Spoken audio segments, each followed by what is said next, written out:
Welcome back, everybody, to another episode of the Educational AD Podcast. We're going to be right back with today's guest, but first, we want to give a shout out to all of our sponsors. Now, you've heard me say many times before, these are all companies that I used as an athletic director. I trust them. I want you to trust them too. So take the next 3 minutes, listen to our shout outs, then listen to our interview, and then go visit these sponsors. I'm telling you, you're going to be glad you did. We want to say thanks to our good friends at Gipper for their support. You know, your students are on social media, so are their parents. And if you're not creating content to celebrate their accomplishments and promote your own program, you're really missing out on a great opportunity. Go to Gipper.com. They'll have you creating world-class content in seconds, and it's so easy, even I can do it. The website is Gipper.com. Check it out today. We also want to say thanks to Huddle. As a football coach, I used Huddle for years, and our coaches just loved the tools that Huddle provided that let them coach our kids up. Our kids loved the videos, our parents loved the streaming, but there's so much more. Go to huddle.com, join the 8 million users, turn your school into a Huddle school. We also want to say thanks to the Ohio University Online Masters in Athletic Administration. This 20-month, very affordable, completely online master's program also allows you to earn 11 NIAAA leadership training courses to go towards your CAA. What a deal. To find out more information, all you have to do is go to ohio.edu/info/MAA, the Ohio University Online Masters. We want to thank Home Campus for their support. Home Campus is a platform that you're going to use every single day. Things like scheduling, rosters, scores. How about student athlete eligibility and clearance? Who doesn't do that every day? Home Campus does all of this and more, does it better, and it does it faster. To get started, just go to homecampus.com. That's it, homecampus.com. We'd like to thank Sideline Interactive, indoor score tables and video boards. Go to sidelineinteractive.com and you can schedule a live web demo to see their products in action. Probably one of the best purchases I ever made was our Sideline Interactive indoor score table. We use it for home games, but we also use it for pep rallies, for signing ceremonies. They're incredibly versatile, and the customer service is outstanding. The website is sidelineinteractive.com. Check them out today. We also want to thank Hometown Ticketing. Hometown Ticketing is the leading digital ticketing provider to schools and colleges. I don't think I need to say anything more. Go to hometownticketing.com to get started. It's digital ticketing that offers more. We'd like to thank Vital Signs Wall of Fame.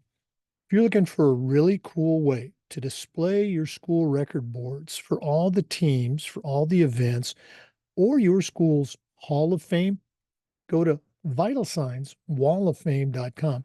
Take a look at their interactive touchscreen video consoles. It's also a great way to showcase your school's unique history and your proudest moments. The website is vitalsignswalloffame.com. We'd like to thank Snap Raise for their support. Have you ever been disappointed in a fundraiser, either an activity or a platform? Well, those days are gone. Go to snapraise.com. Hands down, the best online fundraiser out there.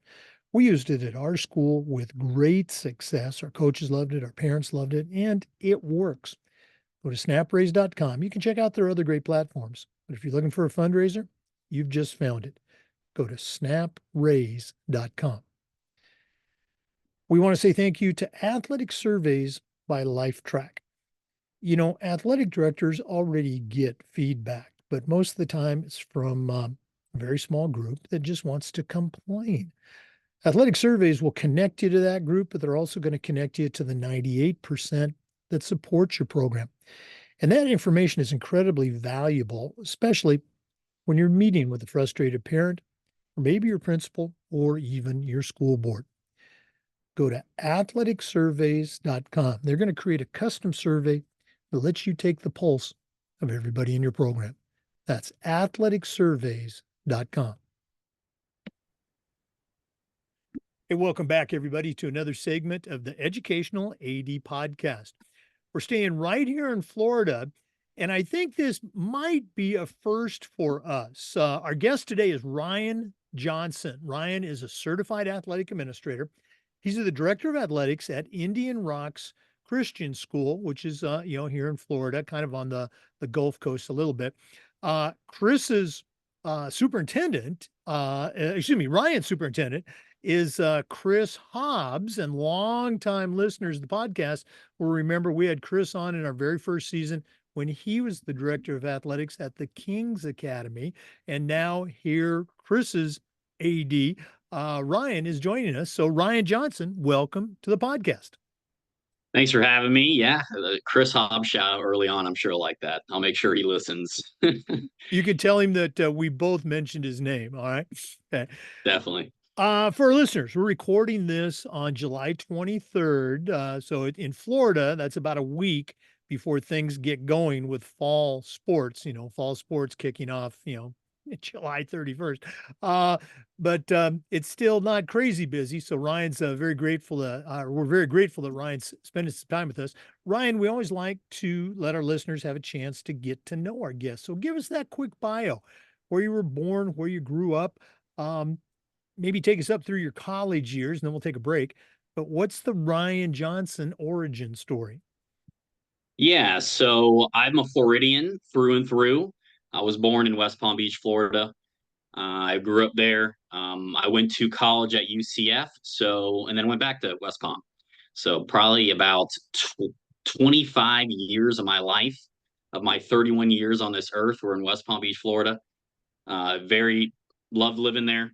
Beaches are obviously a nice place to live. Florida's a great weather year round. So obviously, when you're in athletics, for us, it's just thunderstorms and rain and sometimes hurricanes. That's what we got to deal with, but we don't have to worry about the snow and cold conditions. So I love living in Florida. So I grew up there. I went to public school throughout my early life until high school. And my mom got a job at a private Christian school named the King's Academy. And at the King's Academy, I got the chance to grow my faith as I was born in a Christian household. I went to church on Sundays, but then I was in public school. So I didn't really know what the private Christian school atmosphere, even the private school atmosphere, was alike. So I got the chance to go to King's Academy because my mom worked there. And through ninth and 12th grade, I got to play sports. I was a 5 varsity sport athlete. I just was trying to get letters. Like, how many letters can I get? So I played tennis, I played cross country, ran track, I kicked for the football team, I did soccer, I did basketball. So I got involved in sports. Sports become my life. I did travel sports throughout all my childhood, and then it kind of just extended into high school. And in my experiences with my teachers and my coaches, coaches do make a massive impact, and we can kind of get to more of that a little later when we kind of go into how my career path ended to where I am today. But coaches were a big impact in my life. So I really enjoyed all my athletic experiences at the King's Academy. So after high school, I was there for 4 years. I got baptized at the King's Academy. After high school, I went to UCF in Orlando.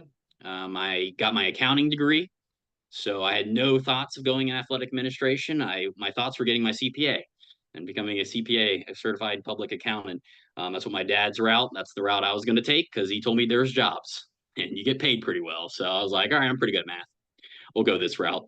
So I went to UCF for 4.5 years. I was up in Orlando for 4.5 years. I walked on the tennis team. I started playing tennis in 10th grade of high school. I did it just because I wanted to get another varsity letter.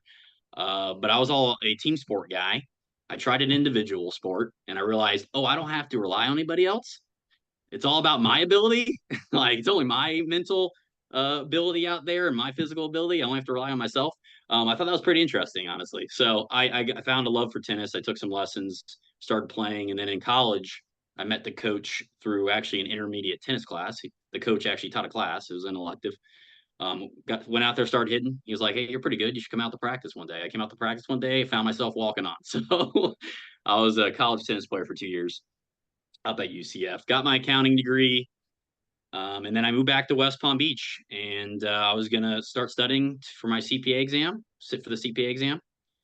And then my old soccer coach at the Kings Academy reached out to me, and he was like, "Hey, Ryan, we have a JV soccer position opening." I was his captain on his team for 2 years, so obviously we had a really good relationship. So that was kind of my growing up. life and kind of how I found my way to athletic administration without telling you exactly how I found my way to it. But it definitely started with my soccer coach reaching out, JV soccer head coaching job. Oh yeah, and again, that's not unusual at all. I think many of us we have that coach. Maybe it was junior high or high school or even college that whatever lit a fire or encouraged us or inspired us, to maybe take that route. Um, Again, you're born and raised in Florida. I've lived in Florida now for gosh, almost 25 years. Um, and was at some schools. So we actually played the Kings Academy back in the day. I was the AD and the head football coach at Coral Springs Christian Academy for 8 years. Then went down to Miami. Was the AD at Palmer Trinity for 6, and we had some good battles with Kings Academy, the Kings Academy. Usually in the playoffs, not often during the regular season. But um, growing up, you mentioned the beach, and I think people in other parts of the country, they think Florida, it's either Miami, downtown, or it's, palm trees and waves breaking on the sand. What was your neighborhood like? What were some of those neighborhood sports memories, backyard or street basketball that stick out for you? Yeah, so I live in rural Palm Beach. So West Palm Beach, when people think West Palm Beach downtown, they think the beach, the rich area, downtown kind of nightlife. That's where PBA is located, Palm Beach Atlantic University, where a lot of actually Kings Academy students went to. So that was like the feeder program. It's a Christian public private college down there. So I actually live in rural Palm, which is kind of outside. So it's a little bit more less, I guess, stuff going on. It's a little more secluded than your like crazy town type of downtown type environment. So I would say the neighborhoods are kind of like your ones where you have friends that go outside, you meet in the lawn, you play some football, you play some cul-de-sac basketball. I lived in a cul-de-sac. I love cul-de-sacs, man. It's so awesome to live in that. You can play kickball, you can play basketball, you can play now pickleball during COVID.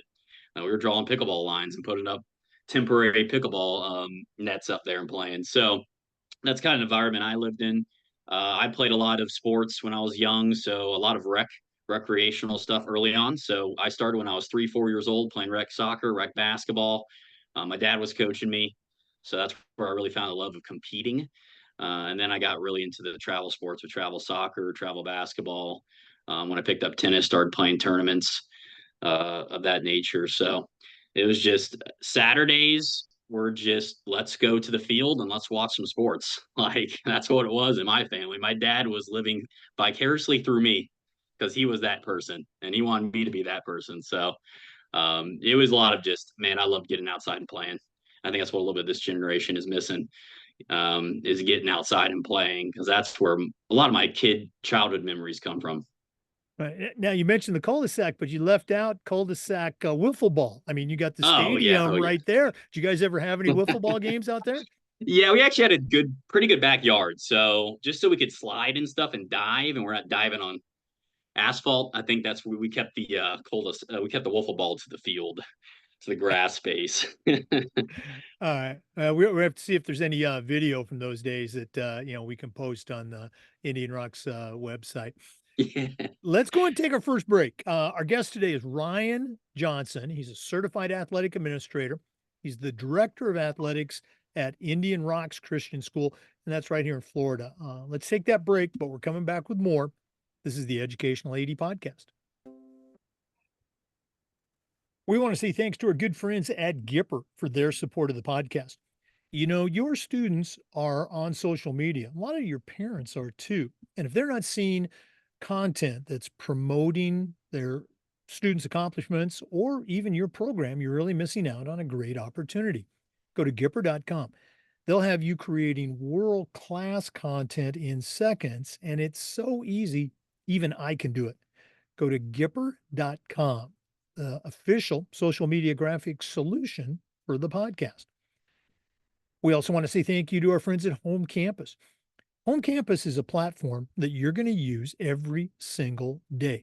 Things like scheduling, rosters, scores. How about student athlete eligibility and clearance? Who doesn't do that every day? Home Campus does all of this and more. It does it better and it does it faster. And to get started, all you have to do is go to homecampus.com. That's it, homecampus.com. Check them out today. You're going to be very glad you did. So into my kind of after college life, I was sitting studying for my CPA exam, kind of like I mentioned. I was back in West Palm, living with my parents. I know, all right. I mean, we live in a society nowadays that's like, why are you living with your parents? Are you a loser? No, that wasn't me. I just wanted to save some money. So I was living with my parents right back in West Palm Beach, young, right out of college, trying to figure out where my life was going to go. And my old varsity head soccer coach reached out to me and he was like, "Hey, Ryan, I heard you back in town. We have a JV head coaching position in soccer available. Would love you to be a part of it if it's something you're interested in doing." Wasn't a thought in my mind. I really didn't think about getting into coaching. I didn't think about getting in athletic administration at all. But I was like, I could use maybe an extra stipend. Why I'm still studying for my CPA and not really working.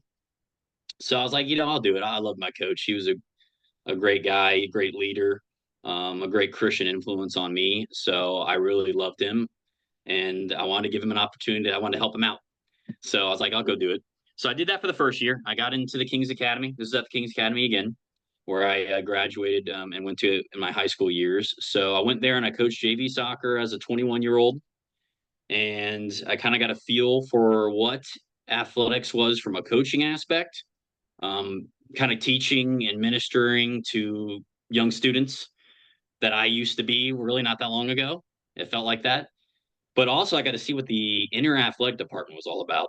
Kind of the communication from the AD, who was actually my old AD. He was still there, Adam Winters. Shout out to Adam Winters, who's still currently the AD at King's Academy now. So I got to see what that looked like, and I was like, "This is very interesting from this aspect. I love sports. This would be really cool to maybe work in this type of environment, especially because I really enjoy coaching." So that next year, Chris Hobbs, as we previous mentioned, came on staff. So he came down from New Jersey, came down and took a position at the King's Academy. A part-time job within athletics opened up. I applied for it. I was like, let me see what's up. I'll apply for it, see if this, first of all, if they want me a part of this, but also if I do get it, if it's part-time position, maybe I can see if it's something I really want to do. While I'm still studying for my CPA exam. I thought it was kind of a win-win at that moment. So I actually interviewed with Chris Hobbs and Adam Winters. Chris was only there for 3 months when he interviewed me, so we were both kind of in there together. And he interviewed me, hired me. It was basically a game day operations job. It was as part time as it gets. It was as grinder as it gets when it comes to an athletic job. It was perfect for me in that moment. It was a perfect introduction to the blue collar work of athletic administration. It's not all administrative work; it's a lot of blue collar work too. So I got the chance to do that my first year. So I was setting up fields. I was getting water ready. I was communicating with coaches what they needed on the bus for transportation for away games, anything on the field that they needed for their home games, for their practices. I was working around facilities and communicating with our facilities department, any issues that popped up. So I was kind of the grunt work on the grounds type of guy initially for a year. And it was a great experience. I loved it. I was like, I'll continue doing this. And that's where I kind of grew a love for just continuing. And I was coaching as well. So I was still coaching soccer. I actually played college tennis. So I actually ended up jumping on as the varsity assistant tennis coach as well. So I coached soccer for 7 years there at King's Academy. We'll do the coaching thing now. And then I actually ended up coaching 5 years as the varsity assistant tennis coach as well. So that was one part of it. That next year, because I just was all in. I was a grinder. I worked hard, even though I was doing 30 hours a week. I would stay afterward. I would announce football games. I would announce every sport, really. I got into the announcing scene as well, which I'll discuss in a minute. But I was kind of all in. So they actually ended up hiring me and promoted me to a full-time assistant athletic director. That was still focused on facilities and game day operations, but it was full time, and I got a chance to really focus on kind of your game day workers. So I was scheduling game day workers, ticket takers, concessions, PA announcers, scoreboard operators. So all that I was kind of doing there for that first year, and then I even added when Chris Hobbs left went to Texas. I added on the SID, the sports information director side of it as well. So I did a lot of website management through our school and Sidearm. I did social media marketing. So through those years, the King's Academy really built me into the person that could take on a job here at Indian Rocks Christian School. And Chris and Adam were huge parts in that because I could kind of see how they worked and really mold my leadership styles from them and from my experiences at the King's Academy. Yeah, I'm so glad that you shared that journey because it is, I think, fairly typical for a lot of athletic directors. We hired someone when I was at McClay, my final stop before I retired. We hired a young man from Florida State. He had just graduated with his degree, but we called it the exact same thing. He was the game day manager. And you mentioned that grind.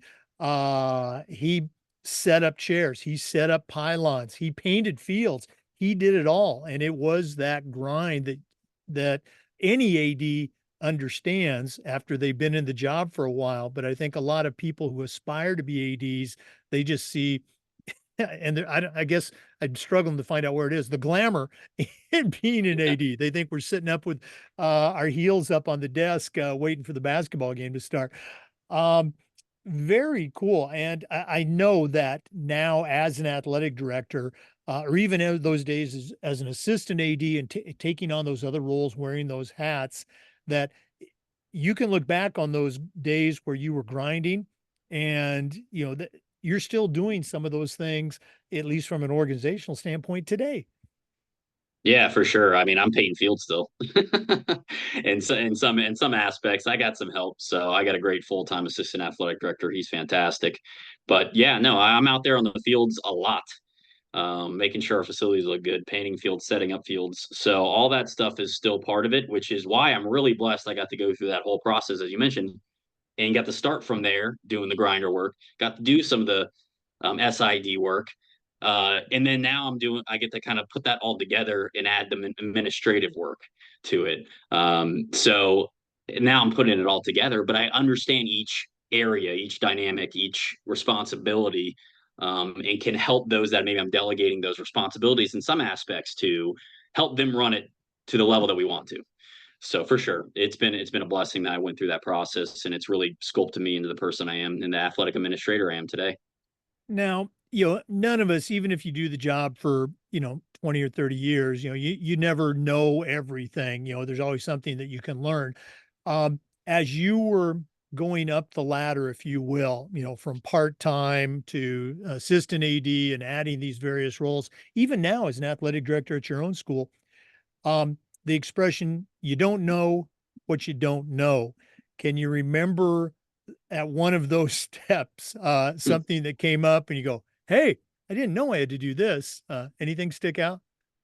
Oh, for sure. My goodness. This last year, this is my second year. So going to my second year here at Indy Rocks Christian, second year as a full-time athletic director, not just assistant AD. There definitely was a lot of learning. Not that I didn't know I was stepping into it, but when you're actually doing it, you're like, wow, this is a little draining. Oh, this is a lot. So I would say the communication with all parties that are involved with any type of athletic department.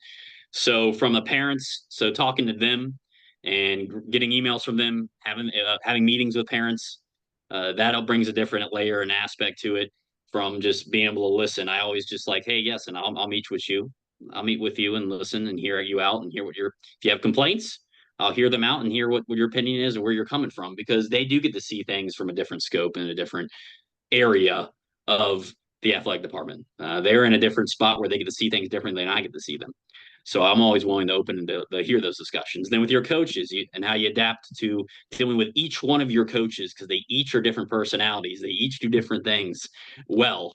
Some are very good with students and building relationships and coaching. Some aren't very good at being administrators. So you have to work through them in that aspect. Some are very good administrators, but they're not really the personalities that kind of build those relationships. So it's kind of working with the different, I would say, personalities you have to deal with day to day, being adaptable, which is a term I really wanted to kind of dive into and focus on being adaptable given who you're talking to. If it was an AD at another school, if it's a parent here, if it's a coach, if it's an administrator here, if it's a teacher, you got to adapt to the people you're talking to. So I would say that was probably the biggest one and probably the most draining initially for me, for sure. Right. But again, and you already mentioned this, so very important. It's one of those tools, if you will, that I wish I would have learned to use earlier in my career. Just for too long, it was, hey, we got this under control, stay in your lane. And it just was not what we like to call a best practice. So good for you. You're picking that up at a Mm. young age. Let's go and take another break. For our listeners, our guest today is Ryan Johnson. He's a certified athletic administrator, and he's the director of athletics at Indian Rocks Christian School here in Florida. We're going to take that break, but we're coming back with more. So please stay with us. This is the Educational AD Podcast. We want to say thanks to our good friends at Sideline Interactive, indoor score tables and video boards. Go to sidelineinteractive.com and you can schedule a live web demo, see their score tables and their score boards in action. Probably one of the best purchases I ever made was our Sideline Interactive indoor score table. Of course, we use it for home games, but we also used it for pep rallies, for signing ceremonies. Their products are tremendously versatile, and their customer service is just outstanding. Go to sidelineinteractive.com. Schedule that live web demo today. We'd also like to thank the Ohio University Online Masters in Athletic Administration. This is an affordable 20-month, completely online master's program that also allows you to complete 11 NIAAA leadership training courses. Now, I didn't get my master's from Ohio University, but my assistant AD did, and it was a tremendous experience. To find out more, just go to ohio.edu/info/MAA, the Ohio University Online Masters in Athletic Administration. And we also want to say thanks to Huddle. As a football coach, I used Huddle for years. But when I became an athletic director, I made sure that our school was a Huddle school. And our coaches just loved the tools that Huddle provided. Our students love the videos and our parents love the streaming, but there is so much more. Go to huddle.com, join the 8 million users, and turn your school into a Huddle school. Jake, heard your sponsorships. So I'll give a little shout out. We are actually switching to be a huddle school this year. So just went through shout out to Justin Jackson. He's been our rep. He's been awesome so far. So we actually have two new huddle cameras coming in our gym out on our football field. We're using Huddle Assist for all our programs now. So I'm very excited about it. Kings Academy was a huddle school, so I was actually experienced there for 5 years, and I was like, I got to bring it here. So shout out to Huddle and their new fan engagement page. So you got to look into that. If you like to market sponsorships, I'm really excited about using their fan engagement, and their live streaming and just adds to the live streaming experience. So I'm actually really excited about that. I'm a marketing guy, so that's cool stuff. But also home campus, look at their shout out home campus. Home campus is huge. We use it for all our athletic clearance and eligibility. And so that's why we are eligible to compete. Home campus has helped a lot. So there's a little shout out for you, Jake. Okay, Helping that you is out. so nice. I'll let our friends at both Huddle and Home Campus know that. And the fan engagement, that's we just had that on Tech Tuesday a while back. I'm going to connect you with our Huddle person and maybe let you share with them on another segment. And for listeners outside of Florida, Home Campus is the official state platform for high schools here in Florida in our association. And there's a ton of features, but the eligibility clearance one. Now, Ryan, do you remember before the FHSA adopted home campus? You remember how we were clearing students? So was that part of your Yep. gig? It truly is a game changer. I'm wondering if you feel the same way about that. Oh, for sure, man. Paper forms on forms on forms, filing cabinets everywhere. I mean, you're trying to find the non-expired ones at that point because it's all mixing together. So yeah, no, for sure. It's massive when you get things all online, saved. You can kind of get rid of the paper forms because it's all there and uploaded. So yeah, Right. no, it's massive, No, massive help. as an athletic director, you get an email and you can set it up so your coaches get this too, that, Billy's physical is going to expire in 2 weeks. And it's just bam, you click a message, mom and dad schedule an appointment. It's all online stuff. And even if your state doesn't use home campus as its state platform, regardless of where you live, you can be a home campus user for the athletic eligibility and clearance. It is so cool. You need to check it out. Yeah. So Huddle and Home Campus. Thanks a lot. Ryan, you've done a great job of sharing your journey, lifelong Florida resident. Now, I think you mentioned you just finished your second year as the athletic director at Indian Rocks Christian. Um, how did that happen? How'd you get hired? And what are some things that you are really proud of your program at Indian Rocks that you can share with our listeners? Yeah, so this will be entering my second year. So I've only actually had one full year of doing this job. So um, I can definitely tell you the set going into the second year, I feel so much more prepared than going into the first year. So that's been fun. This is fun. It's been a fun summer for that in that way. So I got hired here through a connection. So actually, I was looking into it. So it was a lot of the right timing when all this kind of took place. But I was interviewing at multiple jobs for AD positions, some down in West Palm Beach. I interviewed actually at Foundation Academy in Orlando, and I was interviewing here at Indian Rocks Christian School in Clearwater, Florida. And the head pastor, we are a church run school. So, with that being, we are a ministry of the church. So, it all is one. So actually, the head pastor is kind of like your president of a school. He does a lot of the hiring, and he's kind of at some points the final stop when it comes to a decision being made. Now, with Chris Hobbs here as our superintendent, he's very confident in Chris's ability to lead, but in a lot of cases, Pastor Aaron Philippone is his name. He would be making those decisions. Now, I know Pastor Aaron. He's from West Palm Beach as well. He worked at Family Church down there. His kids went to the King's Academy. I actually coached his kids. I ran Bible studies with his kids. So when he moved and took a job as the head pastor over here, and I was in the mode of looking elsewhere, I wanted to take that next step. I felt ready to become an athletic director. So I just knew him through a connection. He sat me down at lunch and he's like, "Hey Ryan, we have an AD position opening. We'd love you to be it." I was like, "Whoa!" So went took some tours. I trust his leadership, so it was kind of an easy decision outside the fact that I needed to move with my wife, and my wife was pregnant at the time, so that's a whole nother story. So there's a lot of decision to be made, but it was the right decision. I'm so blessed to be here. Through my first year, best practices. First one, I would just say celebration. I like that. I like to use that word. The main reasoning I like to use that word is because we got to focus on celebrating our programs, our student athletes, our coaches, the good things that are happening within our programs. And I think I learned that from Chris. Chris was a big influence on me when it comes to marketing at the King's Academy and celebration. And I kind of took that coming into this role and understanding honestly, this department before I got here was you didn't know a lot about it. It didn't market its championships. It didn't market the good stuff that the student athletes are doing. You didn't really know who your coaches were in some aspects outside of the niche community. So I really came in. I was like, all right, I'm just gonna kind of go crazy with the marketing, the celebration of our programs and our athletes and our coaches. So first thing is creating energy. I try to create a lot of energy through pep rallies. I did a lot of pep rallies. I had a lot of fun. I got a lot of student involvement. We did some faculty versus student competitions. We honored our programs during those pep rallies to highlight what's going on.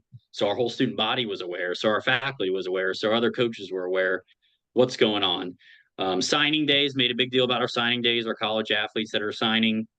We made a big deal about our athletes going to states, our programs going to states. We did a state march for our cross country program, who won their third straight state championship in the 1A classification. So just doing a little creating energy and buzz within our own student body was kind of the first thing I wanted to do because I really found out that there wasn't much there, understanding or even celebrating each other. So that was first thing. Second was marketing the program. I'm big into social media marketing, so I run our Instagram, Twitter, and Facebook. We get a lot of our positive. We get our scores out there. We get our game promotions out there. We get video highlights. We get random fun videos that we do. We get promotions. We get all county, all state type stuff out there too. So we try to use our social media platforms to promote our programs, and we see a lot of success with that. I'm telling you guys, you get a lot of success from that. You don't realize how many eyeballs are being on your Instagram accounts and your social media accounts. It's really a ton. And then even within the school, I created this club called the Hype Sports Marketing Club. I created actually King's Academy. I had 2 years at the King's Academy doing it. Brought the platform here. It's a student club of students that like to take videos, run social media accounts, do photography. I get a lot of pictures from our games and our events from our students alone, and I just use them and I post them, and it gives them a platform to get better and to actually create a portfolio. So it's kind of a we both get a lot out of it. So I actually created that, and it's been a lot of help. So I don't have to do all that type of stuff. And I think just celebration probably was the thing that I did really, really well this year. And you could tell from the parents, the students, that they were happy and pleased by that. They felt loved and cared for and appreciated. It helped with retention. We really retained kids because they really felt like they wanted to be a part of this. They saw what's the energy that's going on. We helped to promote. So now we have kids that want to come in and heard about our athletic programs because we were promoting them. So it helps with visibility as well and attractiveness of the programs because you're obviously going to nobody's going to report more positive storylines than the people that are within. So we are going to paint that picture better than anybody else is. So why not be the ones that do it? So Hmm. I would say celebration. I would say every athletic programs need to focus on that because then you're focused really on the main people within your athletic department, which is your students and which is your coaches. Right. It's such a great point, and I think in hindsight, it's so obvious, but it's amazing how many ADs or coaches, just don't see it. Um, Parents, they're going to talk about your program um, by default. That's what they do. Oh, did you hear about the coach? You hear about the AD? What this? You can give them something to talk about, all the positive things that are occurring, whether it's GPAs or community service work, certainly the ministry work that happens at your school. Uh, Mary making her first layup, Johnny scoring his first goal. Use that social media account to give your parents and the community talking points. Great, great stuff. Um, you also mentioned pep rallies. I was always a big pep rally guy. Um, and I guess there's two questions I want to ask you. One, um, what's the right amount of pep rallies to have, let's say in a season, in a month, in a week? Uh, and have you experienced challenges with faculty or admin about, oh, we're taking kids out of the classroom. Why are we doing this? And so that's kind of philosophical. The other one's more practical. Um, Having the student body entertained is a fine line. And, cheerleaders, bands, skits, athletes that don't do a good job speaking when you give them the microphone. What are some things that you've done from the philosophy standpoint and from the practical standpoint?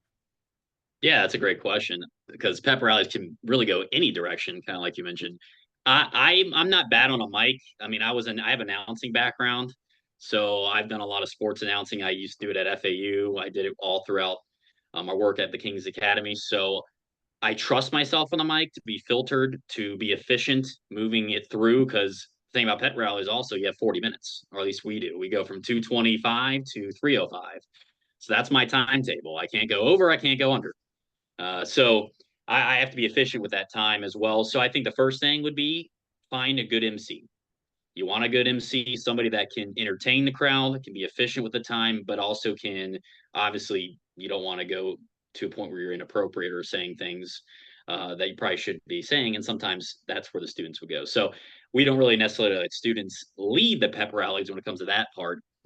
So I kind of do most of the talking. Our football coach or some of our coaches will have an opportunity to speak as well, given what we're doing the pep rally for or what season it's in. We have last year we had 4 pep rallies. We had one per season, and I had one at the beginning of the year. I had one at the beginning of the year because I want to create that energy right off the bat, promote people coming to our preseason football classic, and also just highlight our some of our what our athletes did last year that maybe weren't highlighted too well. So we actually had 4 last year. I think that was a good amount. I think 4 was a good amount. It's kind of my direction this year. We're going to have one pretty early on. We're going to have our homecoming one, which I think everybody has. And if you don't, you should have a homecoming pep rally because the students are the most energetic at that point in time. And then I actually wanted to have one each season because you'll get where a student athlete that plays basketball or soccer will come up to you and say, "Oh, well, when's our pep rally? Can we have a pep rally in winter? Can we promote our sports?" So I wanted to kind of give each season an opportunity to have their programs highlighted and what's going on and try to get some energy to get to people to the games. but also to give them an opportunity to, I don't know, enjoy that pep rally experience while they're in season. So I would say 4 was a good one, a good amount. My administration, my faculty was very open to it because they didn't really have it uh, structured kind of like the way I did when I came here. So I was very blessed to have a very open administration to having 4. I don't think you should go over 4 though, because yes, class time is good. I think there's extra stuff you can do like cross country, like state marches or state celebrations or signing days. Those are kind of exterior outside of pep rallies. So I would say 4 is a pretty good number. Okay. No, yeah, very similar to what we tried to do. And again, obviously our schools were kind of similar in makeup. We're going to do this at the end of the show, but if one of our listeners wanted to reach out, pick your brain a little bit, find out how you do things at Indian Rocks, or just add you as a network connection, what's the best way they can get a hold of Ryan Johnson? Yeah, I would say I'll give a couple email. So ryan.johnson@ircs.org. So that is the best to contact me, probably from a professional standpoint. So I'll give that email out. So reach out to me if you have any questions, if you want to connect. As being a young first year, second year now AD, I want to try to build connections. So I know we all can kind of learn from each other and steal each other's ideas. That's why I really love being part of NIAAA now. And kind of my steps I've done that is kind of building off the connections that I've built. So that's my email. Also LinkedIn. I'm pretty active on LinkedIn. So you can find me on LinkedIn, Ryan Johnson at CAA/MBA. So you can find me on LinkedIn and send me a connection invite. Okay. And Ryan mentioned, the NIAAA for our NIAAA members. You can find his information on the membership portal. And speaking of that, we're going to hear about Ryan's journey with our state association here in Florida, the FIAAA and the NIAAA, how he got his CAA credential. Let's go and take a break, but we are coming back. This is the Educational AD Podcast. We'd like to say thanks to Hometown Ticketing for their support of the podcast. Go to hometownticketing.com. They're the leading digital ticketing provider to schools and colleges, but it's a lot more. The team at Hometown will show you how to set up and sell your tickets online, not just for athletic events, but for things like school plays and concerts, school dances, even graduation. And here's the best part: every school is assigned a dedicated client success manager that's going to provide you hands on support every step of the way. That's every step of the way. Go to hometownticketing.com to get started. It's digital ticketing that offers more. We also want to say thanks to our good friends at Snap Raise. Have you ever spent weeks and weeks with a fundraiser and then been disappointed with your results? Those days are gone. Go to snapraise.com. Hands down, the best online fundraiser out there. We used it at our school with great success. Our coaches loved it, our parents loved it, and it works. Go to snapraise.com. You can check out their other great platforms. But if you're looking for a fundraiser, you just found it. Go to snapraise.com. We also want to say thank you to Vital Signs Wall of Fame. If you're looking for a really cool way to display your school record boards for all the teams, for all the events, or show off your school's Hall of Fame, go to vitalsignswalloffame.com and take a look at their interactive touch screen video consoles. It's also a great way to share your school's history and brag about your proudest moments. The website is vitalsignswalloffame.com. Check them out today. Like I say, you're going to be very glad you did.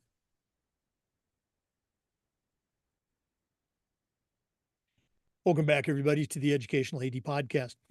Ryan, we've mentioned a couple of times that you're a certified athletic administrator. Now, that doesn't happen by accident.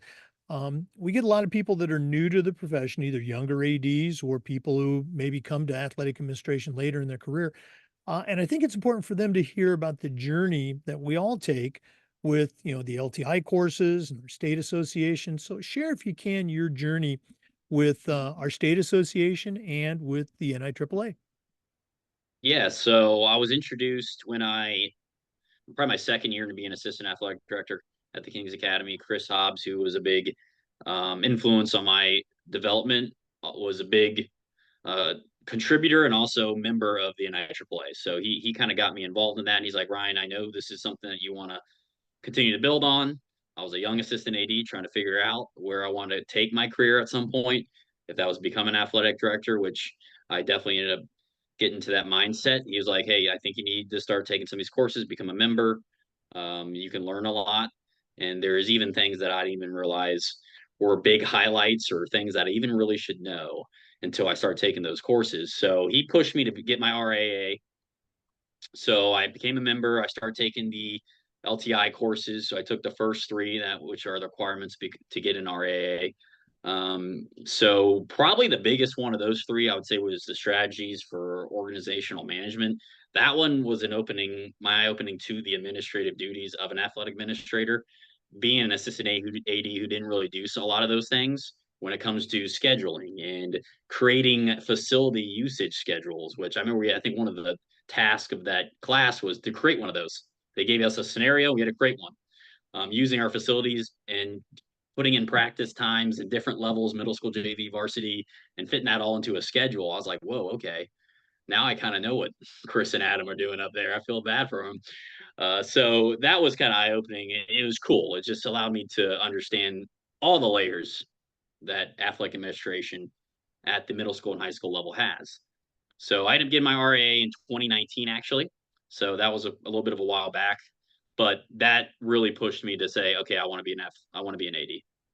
I want to continue doing this. I want to continue learning and growing so I can be a Chris Osby and Adam Winters of my own department. So that was my goal after really getting involved in that. So, and it felt really good just having the RAA after it. I know titles are titles, but when you have that, you realize, yes, I am professionally developing. Like, and now it pushed me to go to that FI AAA, which I first went to in 2021 with Adam Winters. Me and Adam went over there to FI AAA for the first time. It was in Orlando.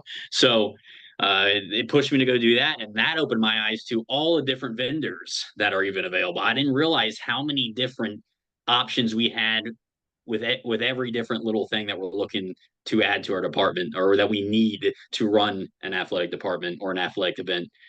So getting connections there, and then even building connections within the other athletic administrators that are at those type of conferences. So I went to the NADC for the first time this year with my assistant AD. We both went over. It was in Orlando, perfect spot for us. We're about an hour and 45 minutes away. So I was like, we got to go to this. So we both went over there. That was amazing. The amount of courses that, like, you had so many different options when it comes to those workshops. Like, I almost wanted to go three at the same time. I wish I could, but I couldn't. And also, I'll give a shout out to the girls flag football one. They had a girls flag football workshop. The Atlanta Falcons community relations director was there, and we were pondering adding girls flag to our sports this year. So I was in the pondering stage, and I saw it there. I was like, oh, I got to go to this. I'm thinking about it, and I might as well go hear from it. So that made me find out that all 32 NFL teams promote girls flag football. I reached out to the Tampa Bay Buccaneers, who are right across the street, and I got some information. Now we're starting girls flag football. So there was a little a little benefit from the NADC outside all the other stuff I got from that. So and then this summer I decided, which I had all the courses done, but that was 2 years ago, and I had a lot going on. I didn't sit for my CAA exam immediately, but I've been wanting to get that. That was on the things that I want to do. I wanted to sit for that exam, so I finally studied up, kind of reviewed some of those course notes that I took back in 2021, 2022 when I took the two other ones, the legal ones, and I took that exam, and it definitely was challenging exam. I was a little nervous after taking it, but I got my CAA, so I'm excited to continue growing. So and continue going to these conferences. They're huge when it comes to building connections, the workshopping, and just getting ideas. Man, you can bring so much back from those conferences to your athletic department. I really appreciate you sharing, along with the content from the courses that you bring back to your school. Uh, I wouldn't be doing my job as a longtime member of the National Certification Committee if I didn't hit you with this follow up. Now that you've got your CAA, what are you thinking about for your CMAA project? That's a good one. That's a really good one. So I just got the CAA. So now I have been thinking because that's obviously the next step. And I was like, all right, and I want to start kind of venturing out to figuring out that. I did, Chris Hobbs has a CMMA. I probably talked to him a little bit about. I know what his project was. I mean, I know a little bit about what his project was. I need to kind of dive back into that. So one thing, shout out to Freddie Thomas Fredrickson. We actually got together. He's a boxed out rep. He's been an AD for years. He does well in the marketing aspect and the branding aspect of things. I wouldn't mind going into something related to athletic branding. So like a branding identity kind of way, kind of, I guess, topic wouldn't be a bad one for me. We had a lot of good conversations. We actually met to potentially start an LTI. Um, Me, Thomas, and a few other ADs that were interested in starting a LTI focused on branding identity. We actually pitched that idea at one point to the NIAAA. We're still in the stages of getting that accepted, but that's something I just find a lot of interest in and hold a lot of value to. I came into an athletic department that didn't really have a branding identity. We're all over place with our color schemes, with our logoing, with all that type of stuff. So um, maybe something within the marketing branding aspect of athletics. I wouldn't really mind diving into that because I think I have a pretty good knowledge base and enjoy it. Well, that sounds like an incredible project topic. And, for you and for all of our listeners, this is what we continue to tell athletic directors when they ask, well, gosh, I don't know, what should I do for my project? I guarantee you're already doing something at your school. Maybe it's with students or coaches or parents or pep rallies or branding that would make a great CMAA project. Don't feel like you have to invent something out of the blue because you're already doing something that's important to you. Otherwise, you wouldn't be doing it. And it's simply a matter of sharing that, telling your story, whether it's in the traditional written format or in the new, oral presentation. So, for you, as well as any of our listeners, if you have questions about CMAA, reach out to your state certification coordinator here in Florida. That's Dan Talbot. But if you can't get a hold of that person, reach out to me. I'd be happy to share, as much as I can about CMAAs. Okay, very cool. I like the branding idea though, and you you Yeah. you bring up another great point. All of the leadership training courses, there's over 50 of them that the NIAAA provides. They come directly from athletic directors just like you. Hey, let's do a class on this. And you create a proposal. There's a form, kind of a matrix, if you will, that you go through. I actually worked with a group of ADs to put together a course on athletic director wellness, work-life integration. And we're hoping that's going to get picked up. But absolutely, if you got an idea for a course, okay, reach out to the NIAAA's Professional Development Academy, and they'll tell you how to do it. Ryan, this has just been so cool spending time with you, finding out about your journey and a little bit about Indian Rocks, but we're not done yet. We always wrap up with something we call the Athletic Director's Toolbox. Now, you're going to be starting your second year as an AD, but you're no stranger to athletics. We're going to take our final break, but when we come back, I'm going to challenge you to send out a brand new athletic director on their very first job, but I'm only going to let you put 3 things in the toolbox. So let's hear from Athletic Surveys, who sponsor this segment. And when we come back, we're going to see what Ryan Johnson puts into his new athletic director toolbox. We want to say thank you to Athletic Surveys for sponsoring the AD Toolbox segment of our podcast. Athletic directors frequently get feedback, but a lot of times it's from a very small group that just wants to complain. Now, Athletic Surveys will connect you to that group, but they're also going to connect you to the 98% that support your program. And that data is incredibly valuable, particularly when you're meeting with that frustrated parent or student athlete, or maybe your principal or even your school board. Go to athleticsurveys.com. They're going to create a custom survey that lets you take the pulse of everyone in your program. That's athleticsurveys.com. Well, it's that time of the podcast. We've been visiting today with Ryan Johnson. He's a certified athletic administrator. He's the director of athletics at Indian Rocks Christian School. It's here in Florida. Has a tremendous background in athletics, but right now I'm going to challenge him to send out a brand new athletic director on their very first job, but I'm only going to let him put 3 items in that toolbox. So, Ryan, what 3 things are going to go into your new athletic director toolbox? Yeah, so I was kind of there in this seat listening to podcasts explaining their toolbox and what they would add for a first year AD because I was that first year AD last year. So I got a lot of insight into what I'd probably tell my old self. There you go. But the first thing I would say is value your student athlete. I would 100% put that in my toolbox and really tell everybody to value your student athlete. You can do that in many different ways, but you need to value your student athlete. I think you need to focus on giving them the best athletic experience that they can have. And a lot of ways you can do that is kind of like I talked a little bit previously is the celebration of your student athletes that are creating a positive image for your program based on the culture that you're setting. So here at Indian Rocks Christian School, we are a Christian-based private school. A lot of what we focused on is not only developing our student athletes within the sport and caring for them as individuals and within their education, but also walking them and creating them to be better Christian leaders and young people. So within that culture, how do we celebrate that? Those that are doing it really well. So I think you need to value those aspects of our student athletes and celebrate them. And one thing I didn't mention in the celebration part when we talk best practices that I need to mention because it's something that I am very proud of is we created this annual athletic awards night. It's called the IRC ESPYs. So it's based off the ESPN ESPYs ceremony. Uh, it has kind of awards night theme, red carpet. The students come dressed up, looking nice.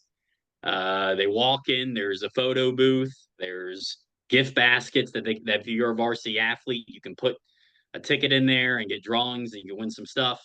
Has a lot of cool. We have 16 different awards that we have throughout that night with different guest presenters, and they come up on stage. They get pictures with their awards. They get interviewed. So I do want to throw that out there. That was part of my celebration thing and really trying to do a good job of promoting and celebrating our athletes so they feel like they're loved and cared for and have a good experience. So we did that at the end of the year, really, really well. And something that our community hasn't seen quite like that because it was a really fun night. And we had some added entertainment, some added highlight videos and visual stuff too. So if anybody actually, I kind of talked about my contact information. If anybody wants to get some ideas on how to do a good award ceremony, I have kind of a pretty cool template that I've perfected over about 3 years. Not perfect, nobody perfects anything, but I had 3 years of experience, kind of pouring myself into and putting a lot of effort into, and it went really well. So that was part of the celebration. But you want to provide an excellent experience to your student athletes, and there's a lot of ways to do that. But I think that's the first tool is value your student athletes. Second one for me that I learned a lot this year, and I actually came in doing a good job, but I realized how important it was kind of after the fact was creating an open door policy with your coaching staff. I coming into a new job, I moved here, I didn't know any of my coaches. A lot of them were here for a long time. A lot of them were quite a bit older than me, quite a bit more experienced than me. So I wanted to understand them. I wanted to be open door. I wanted to be allow them to come talk to me when they wanted to discuss a lot of things, to get to know who they are and where they want to go. So a lot of it was like, who are you? What's your background? What's your coaching style? What success have you had in this program? And where they want to go with it. Some that I have some coaches that are 60 in their 60s that have been doing it a while, have a lot of success, have a lot of experience, savvy veterans. Then I have some that are 28 that are second years, a lot of energy. So that's where it comes back to being adaptable, but because I have a lot of different personalities. But the open door policy was huge, especially from the summer into the fall, into the spring, winter, into spring, with all our coaches from baseball in the fall, being open to our baseball coach calling me, talking to us. I was able to really get on the same page with the coaches, understand who they are, understand their background, their family life, create that relationships with them. So going forward throughout the rest of the year, we were on the same page as best as we could. So I would say, as best as you can, keep an open door policy, at least with your coaches. If you want to shut it down with some other outside external stuff, I would say I get that. We have to get work done too. But that was very beneficial for me and my assistant athletic director, Dave, being open with our coaches so we understand who they are, and be on the same page with them. So create that open door policy with your coaching staff. That's 100% one I would put in my toolbox. The last one is very overused, but I think as a first year AD, you need to be like this. It's just the only way that you can survive. And for everybody to be on the same page with you, you got to over communicate. And that's with everybody. That's with your parents. That's with your student athletes. That's with your coaches. That's with administration, especially administration. As weird as it sounds, like administration doesn't even know how many events that we are running, and I that was something I had to like kind of teach them. Hey guys, yeah, we run about 240 home events a year. We run about 300 home events a year. That is actually happening. That's not a joke. It's not a lie. Like, so getting everybody over communicating was something that we did good a job at. We had to kind of get into it because we realized how many people didn't know what's going on, and how many new families going from fifth to sixth grade, or sixth grade families, their kids new, they want to throw them in every sport. They're clueless beyond belief. They don't know. It's because they don't know what's going on. It's their first year into it. Eighth to ninth grade, when you have kids coming in, transfer kids. So over communicating has to happen with every party. Your coaches are on the same page, your administration is on the same page, your parents, game confirmations with other schools. You don't know who you're talking to. You don't know how organized they are. You don't know if really they even have the game that you have on your schedule on their schedule. So over communication is a big one. Overused, but really needs, like, it has to happen, especially first year when you're coming into a new environment with a lot of new people that you're communicating with. So that's my Well, three. you probably saw me scribbling those notes down. Great stuff. And again, I was a coach, an AD, a teacher for 41 years. And, the communication one, I think along with listening, which is part of communication, just you can't, you said it was overused. You cannot overuse it enough. You need to over Amen. communicate, parents, coaches, custodians, teachers, et cetera. And I love how you and athletic directors, if this is the only thing you pick up from today's segment, I feel bad because you should have picked up a ton of stuff. But where Ryan mentioned the number of events that athletics hosts puts on, that expression, athletics is the front porch of the school. Okay. Let your principal, your leaders know everything that you're doing, because as Ryan said, they don't know the impact that the program has. And the celebration stuff. Um, this is something that has really taken, and kudos to you, Ryan, for doing this, but I've seen it really take off, particularly in schools in Florida. John Scromolo, who's now at St. John Country Day, does a great one. I think he might have been on the early end of it. Scott Drabsick at Fleming Island, and others. Ryan Johnson at Indian Rocks. Check these out. SB style award programs for the end of the year at your school. Great stuff. Ryan, one more time, if one of our listeners wants to connect with you, find out more about how you do things, what's the best way they can get a hold of Ryan Johnson? Yeah, my email preference is Orion.Johnson, JOHNSON, at IRCS.org. So you can reach out to me. I'm definitely the most active on that email address. Also, LinkedIn, I'm active. So you can find me, Ryan Johnson, CAA, comma, MBA. So that you can find me, connect with me on LinkedIn. You got to give the full one because there's probably a ton of Ryan Johnsons. It's a very popular name. So you can find me there. Also, if you have interest in social media marketing, maybe even starting an Instagram account on with your school, I would 100% recommend it because it's really, you get a lot of eyeballs on that stuff. You can follow us and just see what we're kind of doing here at IRCS. It's IRCS Eagles Athletics. That is our Instagram handle. Also, you can find us on Twitter and Facebook with the same type of handle. So go take a look there. And I run those accounts. So also, if you want to connect with me through there, that's also a platform. All right. Well, hey, thanks again. One more tool in the toolbox. Okay. Ryan, thanks for sharing with our listeners. All the best as we get ready to start programs here in Florida and across the country. And we're gonna have to get you back on the podcast maybe next year for an update. For sure. I would love to. Love to. Every year will be a new experience. I'll tell you that.